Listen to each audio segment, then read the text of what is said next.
Desde chicos, lo primero que nos preguntamos es ¿por qué? Una pregunta que nos acompaña toda la vida. ¿Por qué? En el bar, en la calle, en el trabajo, en el subte, en el taxi. ¿Por qué?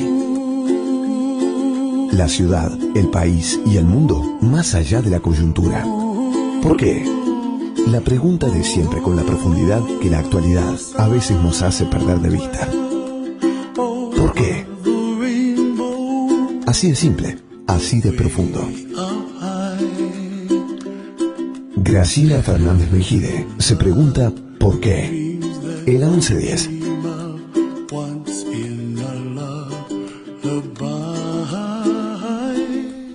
Buenas tardes, ¿cómo le va? Otro domingo juntos. Y esta vez con Sabrina Aimechet y Alejandro Katz. Sabrina es licenciada en Ciencia Política de la UBA, es magíster de Historia de IDAES de la Universidad de San Martín, ha hecho un doctorado en Historia de la UBA, es profesora en la UBA y en la UNSAM, entre otros cargos. Y en un Twitter se presenta así: sé de peronismo, de partidos políticos y de voluntades de unanimidad, pero no sé lo suficiente como para cambiar nada de todo eso. Y hola, Alejandro Graciela, Katz, ¿cómo estás? Bien. Y Alejandro Katz es licenciado en Lengua y Literatura, es crítico, es ensayista, es traductor y editor, colaboró en suplementos y revistas culturales en la Argentina, en México, en España y Colombia. Dirigió durante 15 años el Fondo de Cultura Económica de la Argentina. Hoy dirige Katz Editores, un sello editorial con su nombre. Ustedes lo van a leer muchas veces en los medios. Y ambos son miembros del Club Político Argentino, donde yo también estoy. Hola, Graciela, buenas tardes. ¿Cómo están ustedes? Bueno, yo los convoqué con un título que es ¿qué nos pasa a los argentinos? ¿Por qué nos pasa? Alejandro. Bueno, pusiste cara.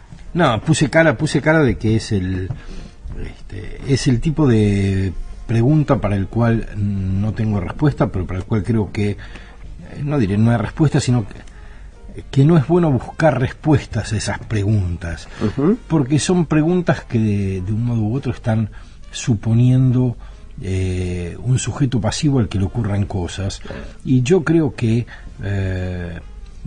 no nos pasa nada, creo que hacemos cosas de un modo determinado, y que quizás, y no quiero cambiar el título de tu programa ni... No, lo hice a propósito, porque yo sé que vos lo ibas a dar vuelta. Sí, trato de ser un huésped cortés, pero me parece que quizás podría ser más interesante tratar de entender por qué hacemos lo que hacemos y no por qué nos pasa lo que nos pasa, porque quiero decir, más allá de que haya o no verdad en las respuestas a la pregunta tal como la formulaste, si hubiera verdad, y yo creo que no, si hubiera verdad, quiero decir, si hubiera una respuesta verdadera, si en el momento mismo en el que la formuláramos nos arrojaría a la impotencia. Nos pasa algo por tal cosa, y entonces ¿qué?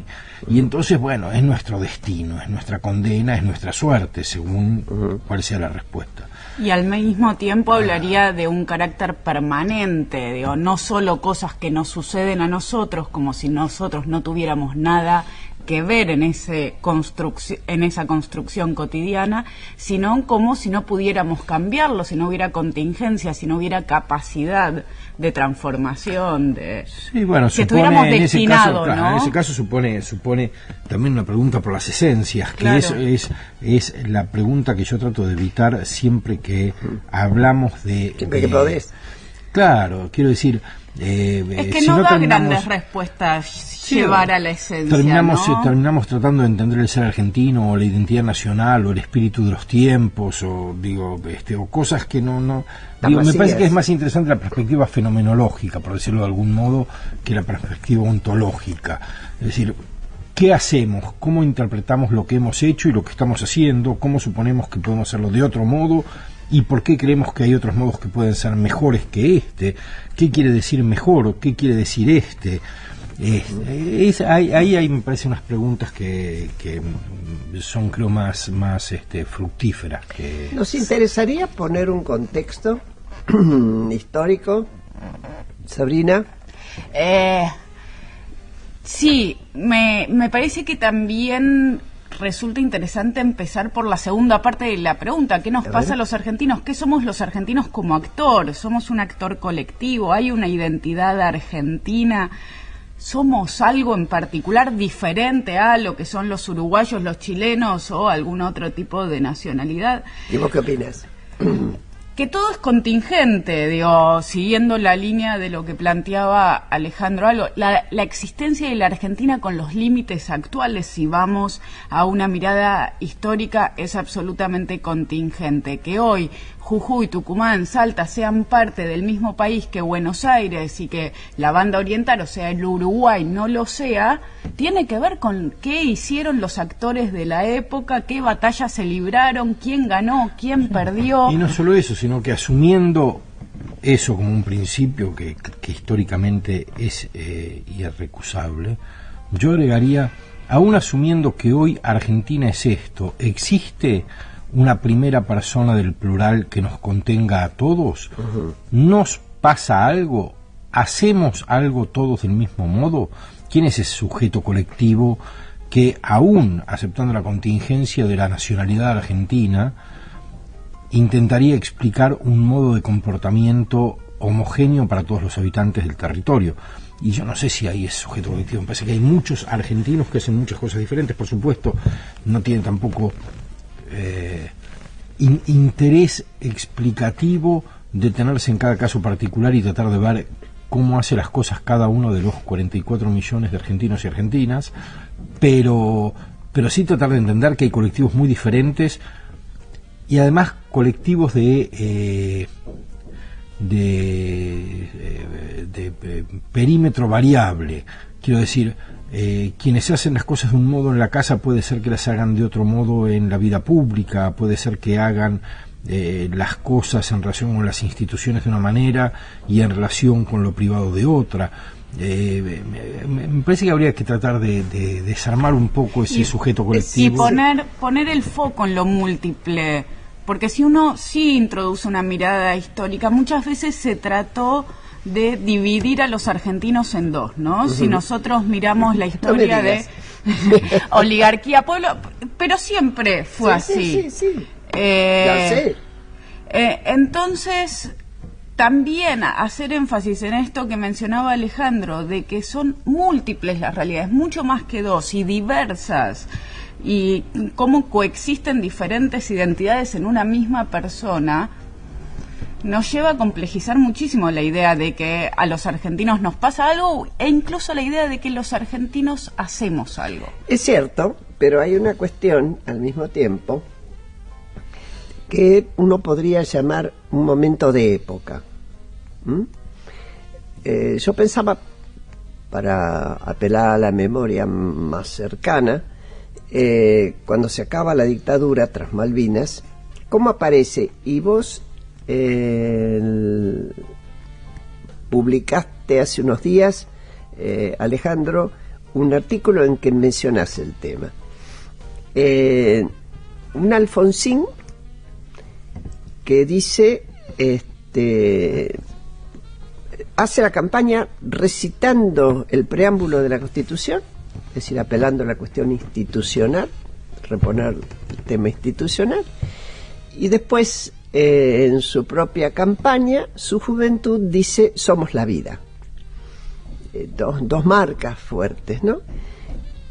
Nadie creía en el 83 que el peronismo pudiera perder, salvo Alfonsín y quienes estaban con él.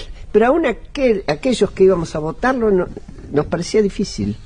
Sin embargo, fue un momento en que buena parte de la sociedad, la suficiente como para que ganara, incluso voto peronista, si no en la provincia de Buenos Aires no hay cómo ganar, se los digo por experiencia, lo vota. Era un momento. No, sin duda, hechas las salvedades con las que empezamos y un poco en estilo avalancha, sin duda también hay que entender procesos colectivos. Claro. También es posible hablar de lo que algunos llaman idiosincrasias, que yo prefiero llamar culturas, acudiendo a una definición bastante restrictiva de la idea de cultura, que es una idea que tomo de la biología, según la cual la cultura es el modo particular en el que diferentes poblaciones de una especie hacen una misma tarea. Es decir, los esquimales hacen su vivienda con hielo y en los pueblos tropicales se hace con barro. Ahí hay dos culturas distintas. Y hay culturas políticas distintas y hay culturas institucionales distintas que, por supuesto, y diría más que por supuesto, por definición, son variables, son... Bueno, creo que tenemos que introducir algunas categorías de análisis colectivo para poder entender procesos históricos, políticos, sociales, e incluso para actuar sobre lo real. Si no hay nada colectivo, no hay actuación sobre lo real posible. Y efectivamente Alfonsín creo que capturó a la vez un deseo y un rechazo que deben ser los dos componentes fuertes de ese momento que vos mencionabas, ¿no? Cómo capturar rechazos y cómo capturar expectativas. ¿Qué se rechazaba, pensando? Bueno, yo me mantendría en lo que vos misma decías recién. Somos la vida, es decir, se rechaza la muerte, y el preámbulo de la Constitución yo no lo pondría tanto en términos institucionales como en términos de una apelación a la ciudadanía y una apelación a la democracia. Me parece que son los dos componentes que están en esa enunciación del preámbulo. Y de unión, ¿no? Algo que nos une a todos y efectivamente, y nos pone a todos efectivamente la posibilidad de sostener un nosotros, que es el nosotros con el que se inicia el preámbulo, que es un vocativo muy fuerte porque introduce en el vocativo el enunciador y permite construir esa comunidad que no pretende que sea homogénea, pero sí es homogénea en términos de igualdad ante la ley, que es creo que el único punto en el que nos importa. Sí, yo pensaba hoy, es imposible imaginar un candidato recitando el preámbulo, ¿no? Es imposible imaginar un candidato recitando, creo que tiene una esa es otra historia. El coaching mediante. Pero, ¿por qué? Bueno, desde el advenimiento de la nueva democracia hasta acá no ha habido un intento de golpe, etcétera. Es como que eso quedó establecido, así sea que no nos sentimos tan ¿no, Sabrina? Porque... Sí, ahora que la democracia en sí como sistema político no está hackeada, que las intenciones que son siempre de diferentes miradas que pretenden mejorar la democracia en todo caso, pero que ya no está puesta en dudas. Pero, claro, al no estar puesta en duda la democracia, lo que aparecen son divisiones.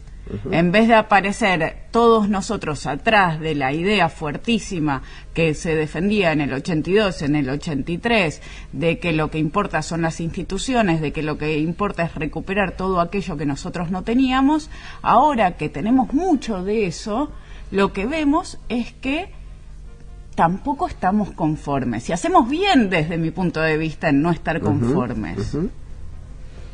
Seguimos.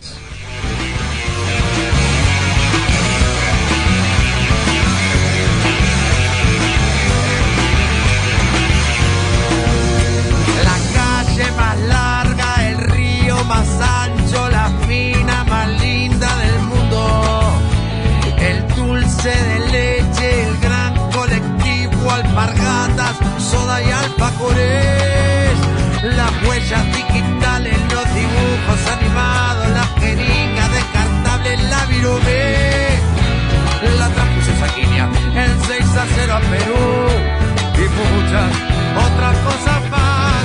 La argentinidad al palo, la argentinidad al palo, gigantes como el obelisco, campeones de fútbol, boxeo y hockey, los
espera el mundo entero.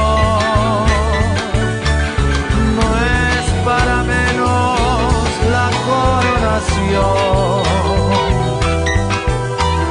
Brota el encanto del suelo argento.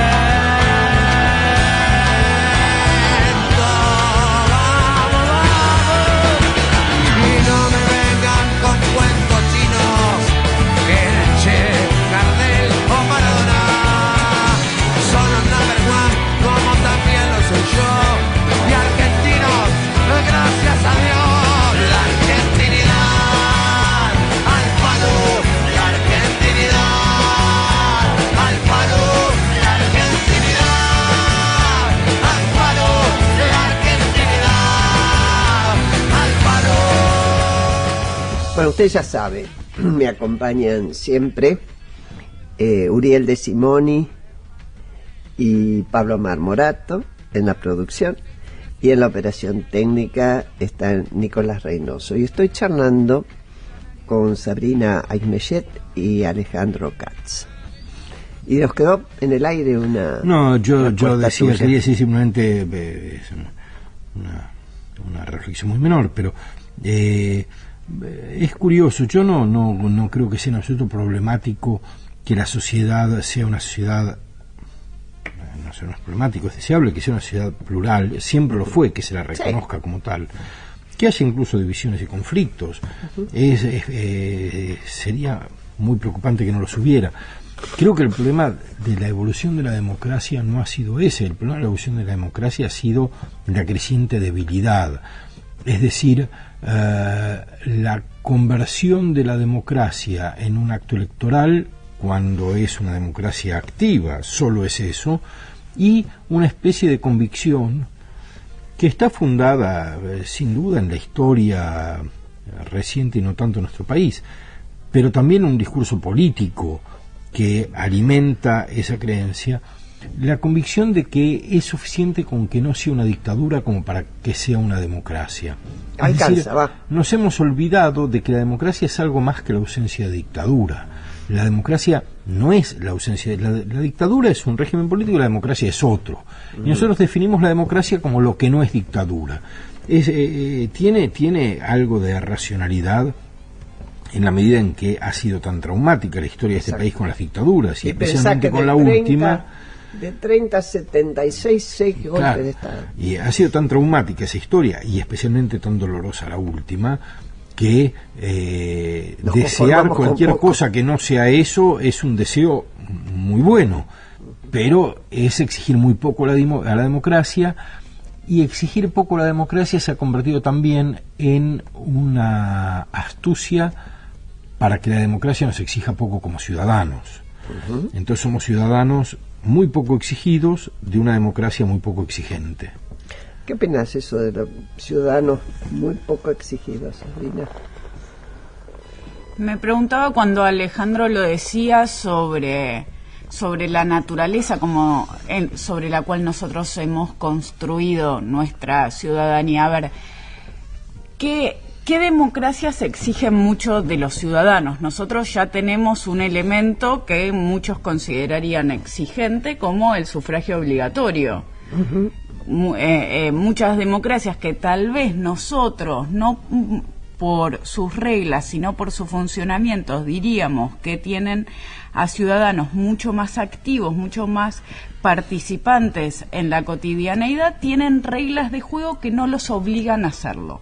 Nosotros tenemos reglas de juego que implican una demanda más fuerte que otras democracias de los ciudadanos. Es decir, el voto. El voto, por ejemplo. El voto obligatorio. Pero me parece que yo daría vuelta el esquema. En vez de mirar cuáles son las reglas del juego y qué es lo que las reglas del juego pretenden de nosotros los ciudadanos, ver cómo los ciudadanos generamos la democracia y la forma social del lugar en el que nosotros vivimos. A ver, en ese sentido, yo lo que veo, y ahí sí estoy muy de acuerdo con Alejandro, es que tenemos formas que no nos ayudan demasiado a asociarnos entre nosotros sin la presencia del Estado. Estoy pensando en comparación con otras culturas, tal vez la anglosajona, tal vez la americana particularmente, en donde se americana de Estados Unidos, en donde se juntan 3, 4 o 5 ciudadanos con una demanda muy pequeña, como puede ser pongamos un juego para los niños en esta esquina, y lo llevan a cabo sin pretender que el Estado intervenga en todo. Nosotros, en cambio, me parece que la historia argentina nos ha acostumbrado que el primer lugar al cual recurrir, la primera persona o institución a quien demandar es el Estado, como si el Estado nos tuviera que solucionar nuestros problemas. Y creo que eso ya transforma la pregunta o la cuestión de si los ciudadanos somos activos o no somos activos, al menos en relación con las instituciones. Creo que es interesante bajarlo. ¿Qué nos pasa a nosotros que estamos todo el tiempo buscando ampararnos bajo el Estado? ¿Por qué nos refugiamos ahí? Es decir, que agrandamos el Estado. O buscamos que sea grande. Yo diría que hay varios niveles de aproximación a este problema.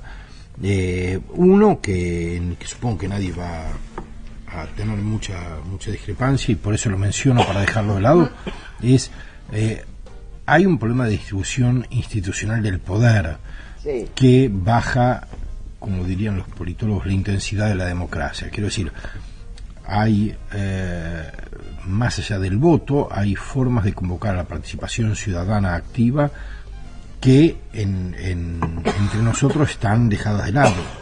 El referéndum, por ejemplo, entre muchos otros institutos de distribución del poder, pero es un nivel superestructural, por decirlo de algún modo. Está el otro nivel, que es el que menciona Sabrina, que es el de la acción democrática cotidiana, y ahí yo creo que hay al menos dos problemas. Uno es la fuerte demanda de una estatalidad burocrática, no de una estatalidad política, sino una estatalidad burocrática. ¿Cuál sería la diferencia? La diferencia es que la estatalidad política es aquella en la cual se crean ámbitos de deliberación pública para definir formas de gestión del futuro colectivo. Uh-huh. Y la estatalidad burocrática es la que espera la resolución por parte del Estado de problemas cotidianos de la vida en común. Cuando uno mira la ejemplo del juego en la plaza, de la resolución de problemas que podrían ser problemas locales, vecinales, en una zona gris entre lo público y lo privado, que se pueden hacer públicos por la colaboración de privados y que solo se hacen públicos por la intervención del Estado entre nosotros. Pero yo creo que hay... Vos estás dividiendo entre la esfera de lo administrativo y lo político, digamos. Lo administrativo y lo burocrático, administrativo y lo político. Son demandas diferentes. Pero me parece que esa es una mirada argentina o latina en todo caso. Me parece que en otras democracias no está esa diferenciación.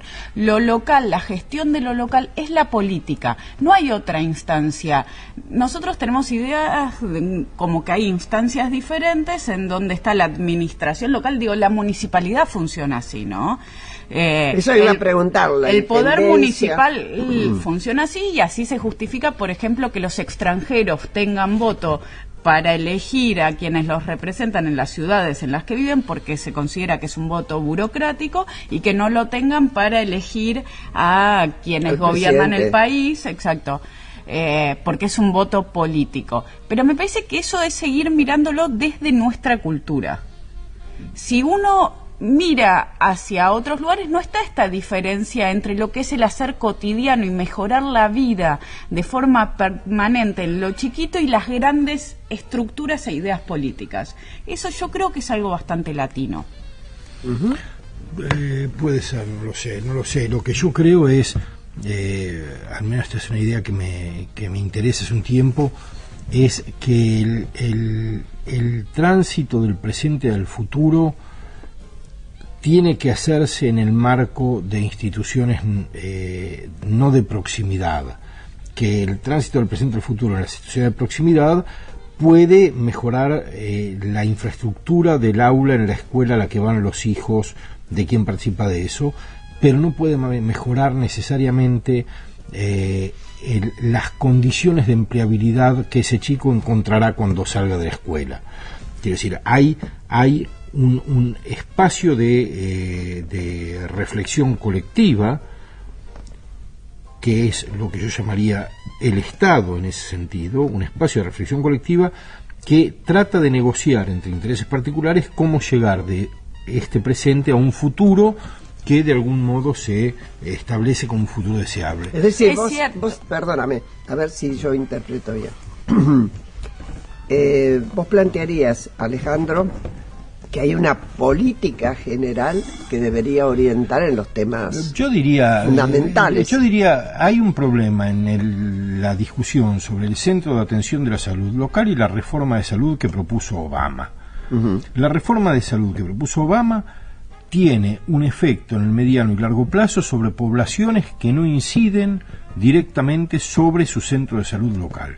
Uh-huh. Acá hay decisiones que trascienden lo local, que trascienden la decisión de proximidad y que se tienen que tomar en ámbitos que pueden anticipar el futuro a partir de la deliberación y poniendo a disposición de la ciudadanía los instrumentos necesarios para que ese tránsito, tal como fue planteado, se pueda llevar adelante de un modo razonablemente armónico. Digo, hay una tensión entre la política de proximidad y la política no de proximidad. A ver, acá hay matices de ambos.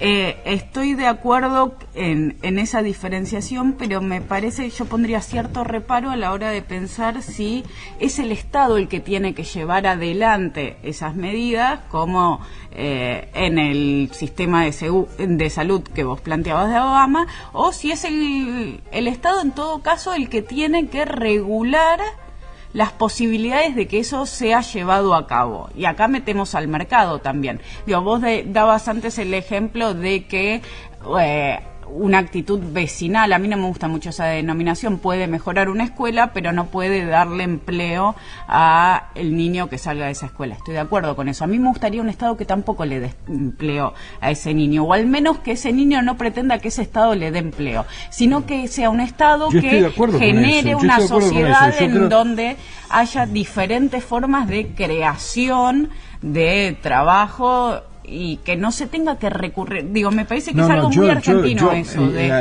Perdón, yo no creo, me parece, que Alejandro dijera, bueno, el Estado tiene que darle empleo. No, en absoluto. Está claro, no es el empleo público. En absoluto. Yo estoy pensando que en mundos tan complejos como los que habitamos, tan cambiantes como los que no vamos a dejar de habitar, tan interconectados, tan interrelacionados, tan susceptibles a efectos locales de problemas lejanos, etcétera, etcétera, etcétera. Uh-huh. Hay cuestiones que no se pueden dejar a los resolver a los individuos o a grupos de individuos, porque nunca tendrán el poder como para resolverlas satisfactoriamente. Quiero decir, ¿qué es? Estamos en campaña, los políticos hablan de trabajo, dar trabajo, y falta una pregunta fundamental, y es, hay un 30% de la población argentina que no tiene trabajo y no tiene ninguna perspectiva de tenerlo, a menos que ocurran cosas que nadie ha imaginado y que yo no podría decir cuáles son, porque nadie las ha imaginado. Digo, bueno, ahí hay un problema, y ese es un problema de acción colectiva, no es un problema de los individuos que no tienen trabajo y no lo van a tener, ni es un problema de que entre muchos de ellos se reúnan a discutir cómo hacen para tener trabajo, claro que no, en las industrias de alta tecnología, cuando en verdad no pueden llegar a la esquina porque se les inunda la calle con los desechos cloacales que son vertedero de etcétera. Quiero decir, eso es el Estado. El Estado no es el que tiene que dar empleo ni tiene que dar la solución. Tiene que crear las herramientas de construcción de soluciones colectivas. Las condiciones indispensables, decimos. Y la primera es la de la discusión, la de la deliberación sobre esos problemas colectivos. Quiero decir, si no, bueno, no sé. Bueno, esperen un minuto, ya seguimos enseguida. Y va Sabrina esta vuelta abriendo.